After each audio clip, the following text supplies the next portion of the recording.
Well, we've taken a look at the classic. Now it's time to look at the deep. Let's check it out.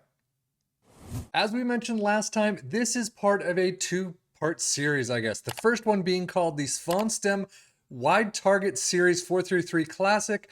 This one is called the 433 Deep. So basically, the big change here is that 3's 3 in midfield in the Classic were more in a standard 2-in-1 formation, one DM, two midfield line. This one has three DM-ish lines. There you go, with two Segundo Volantes and a DM there. We're going to see how it does for our three teams of Liverpool, Aston Villa, and our championship side of Ipswich Town in just a minute. But last time out, Liverpool and Aston Villa were kind of on the normal side. Liverpool getting second place in the 80-something point mark. Aston Villa getting in the 70-something point mark down in fifth, I believe. Ipswich Town, clear favorites, clear winners, got tops of the league. But we're going to check it out and see how the deep version goes. Now, again, I am wondering how the two would mix, where you would have the classic for your normal matches and your easier matches on paper. But when you come up against a Manchester City, a PSG, a Real Madrid, switching to this and see how it would do. I haven't done that test. If you have, let me know how it works. But we're going to get into our three teams right now. Let's check out the Premier League.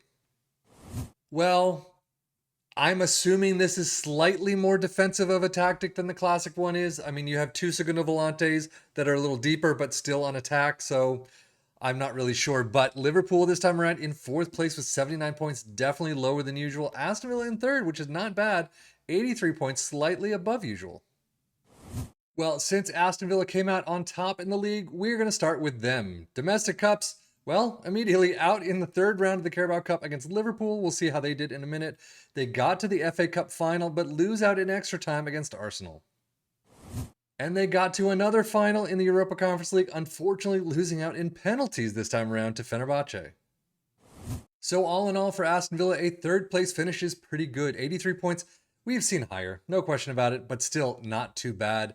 Runners up in the Conference League, runners up in the FA Cup. Knocked out in the third round is pretty awful, but it is Liverpool using the same tactic. All in all, I can't say that this is the best season we've ever seen.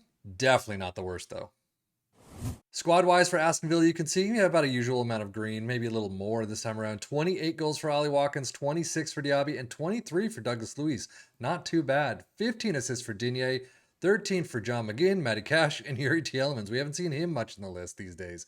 But average rating, Ollie Watkins with a 7.29.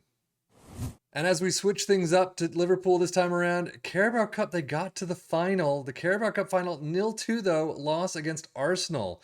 So a lot of runners up here so far. FA Cup fourth round though, 0-1 against Tottenham.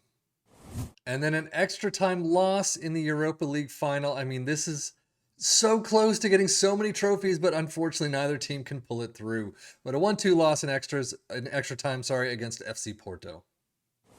So all in all, fourth place, definitely expect better for Liverpool. 79 points is not too far below what they're used to, and on average at least, but I think this time around it didn't work all that well. Runners up in the Europa League, runners up in the Carabao Cup, fourth round of the FA Cup. Yeah, it's a mixed bag.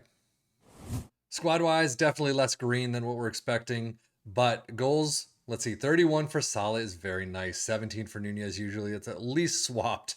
But 23 assists for Trent Alexander-Arnold, 22 for Robertson, not bad at all. Average rating Mohamed Salah, of course, with a 7.45. Data Hub, I mean, I can't say this looks any different for Aston Villa than usual. The goals is a little bit down, but you still got some great attacking numbers. Goals per game is 2.21, so about average. 0.97 conceded is actually a little below their average, and a XG against of 1.03 is also a little bit below. Liverpool, I mean, their goals aren't all the way to the top, but still, it's what we've expected from them. Unfortunately, their league position just didn't show it. Goals per game, though, 2.47 is, I mean, on the average mark, but we have seen upwards into three several times lately. Conceded 0.84 and XG against 0.69. Wow. Premier League stats, Aston Villa in third with 2.18 points per game. Liverpool a 0.1 down with 2.08. Most goals, though, Liverpool in first with 94. Aston Villa 10 goals lower with 84 in third. Fewer shots against, Liverpool in second with 236. Aston Villa in fifth with 307. Most possession, Liverpool only making the list with 52%. Most dribbles made in fifth for Liverpool, 667. Best pass completion, Aston Villa making the list this time around with 88%, and most shots for Liverpool in first with 722, Aston Villa in second with 643. But now, how did our team of Ipswich Town do in the championship? Not too bad. 109 points, 110 goals for. We've seen better, but lately they've just been in the first or second mark. So, I mean, overall, definitely a good season. Schedule-wise, they make it to the Carabao Cup quarterfinals, but a 1-2 loss against Arsenal. I mean, Arsenal is just the bogey team this time around, but FA Cup third round is where you drop out against Sheffield Wednesday. So overall, another fantastic Ipswich Town championship season. First place with 109 points, terrific. FA Cup, out in third round is not great, but you do get to the quarters of the Carabao Cup. That's pretty nice. Squad-wise, as always, they don't really show it, but you've got 5 in green. Whatever. 17 goals for Hurst, though. Down from his usual, I mean, when he actually plays, 47 appearances, pretty nice. 12 assists for Harry Clark. I am going to assume it looks like Leif Davis is gone. But average rating, a 7.34 for Harry Clark. Championship stats, 2.37 points per game for Ipswich Town. Most goals in first with 110. Fewest shots against in second with 363. Most possession all the way down at 8th with 52%. Most dribbles made in 4th with 769. And then most shots for in first with 781. So now, tactically, let us take a look at the deep version of this 4-3-3. You start out with a sweeper keeper in defend, wingbacks on the left and the right in attack, ball-playing defenders sandwich in the middle in defend, 2 segundo volantes in attack on both sides, a DM in the middle in support, a wide target forward. Again, we haven't seen much use of this one just yet. In attack on the left, an advanced forward in attack up front, and then a complete forward in support next to them. Mentality is balanced, in possession, attacking with his narrow, focus play down the left and right, passing directness is shorter, tempo is higher, low crosses, run at defense, in transition, counter press, counter, distribute quickly, distribute to the center backs, and roll it out. And then out of possession, a high press line of engagement, a much higher defensive line, trigger press much more often, prevent your goalkeeper distribution, step up more. Well, how did it do overall? I mean, tactically in the championship, Ipswich Town, again, coming up first, very close to what they had last time. So I'm not sure if you want to use one or the other or just combine the two and see how they do. But I mean, 109 points is pretty nice.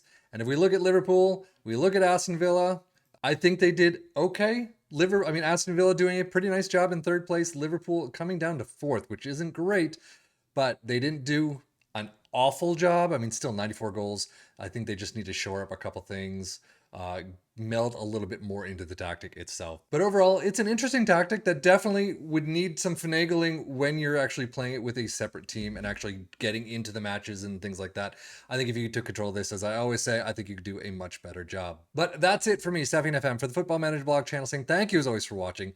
Don't forget to check out our Facebook group, linked below, to get more in-depth on Football Manager itself, the tactics, the players, the staff, everything. Thanks so much for checking this out, and we'll see you in the forums to talk more about it. Take care and enjoy.